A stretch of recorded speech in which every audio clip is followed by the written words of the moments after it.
Dès l'âge de 5-6 ans, je disais à mes parents mon souhait de vouloir devenir prêtre. Au sortir de la messe, je m'amusais comme gamin à redire la messe dans ma chambre. Ma sœur faisait l'assistance. Et à l'époque, maman était très contente, mais papa était protestant. Donc lui, c'était pas une perspective qui l'enchantait énormément. Et puis, qu'est-ce que vous voulez, avec l'adolescence, bon, moi, c'est une perspective qui m'avait abandonné. Et c'est quand j'ai repris mes études, durant mes études, après le baccalauréat, en faisant mes études à Paris, que redécouvrant la messe, et notamment à travers la forme extraordinaire, que le désir de la vocation est revenu, l'appel de la vocation est revenu. Ce qui est assez étrange, c'est que moi, personnellement, alors que je revenais à une pratique plus soutenue, dans ma vie de prière, je ne voulais pas devenir prêtre. Et je sentais cette attirance, ce besoin, cette nécessité quasiment dans les entrailles d'aller au séminaire. Et je me souviens que l'objet de ma prière, c'était de dire au bon Dieu, non, lâche-moi, pas moi. Et puis finalement, il est toujours plus fort que nous. Et ce désir était tellement plus fort que à la fin, j'ai craqué et je suis rentré au séminaire.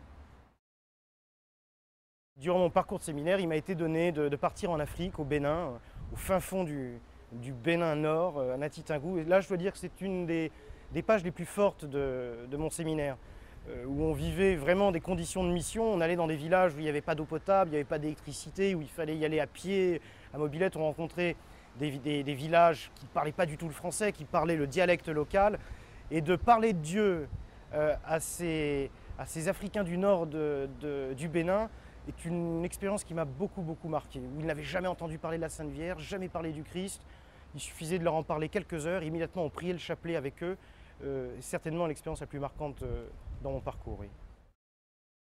Alors le sacrement de réconciliation, en ce qui me concerne, il a une place assez particulière parce que tout en dirigeant cette maison, ce convict de séminariste, je suis vicaire dans la paroisse d'à côté et on m'a confié plus spécialement les confessions.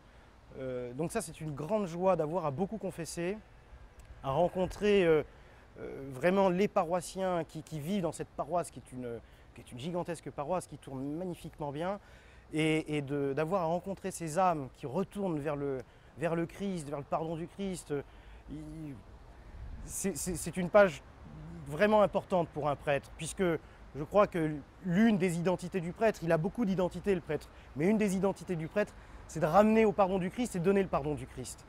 Alors évidemment, le sacrement de réconciliation est très fort.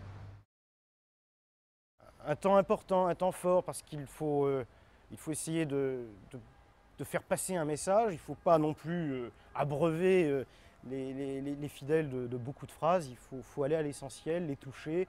Et surtout, je crois que le propre de la prédication, c'est de dire ce que l'on pense. Si on commence dans des grands discours, on fatigue tout le monde. La prière, elle est essentielle parce qu'elle répond à cette seconde identité du prêtre, c'est son intimité avec Dieu. Le sacerdoce, comme il est vrai, la vie chrétienne, mais à un titre plus particulier, le sacerdoce, c'est une vie d'amitié. C'est une vie d'amitié, c'est une vie d'intimité avec Dieu. Et surtout dans un monde extrêmement bruyant, où, comme disait Benoît XVI, les ondes sont multiples et nous empêchent d'entendre Dieu. Alors un prêtre qui ne peut pas entendre Dieu, il ne peut pas en parler. Il ne faut quand même pas oublier que la vocation, c'est avant tout un appel de Dieu pour être au service des fidèles, pour être au service de la communauté chrétienne, pour être au service des autres, de tous les autres.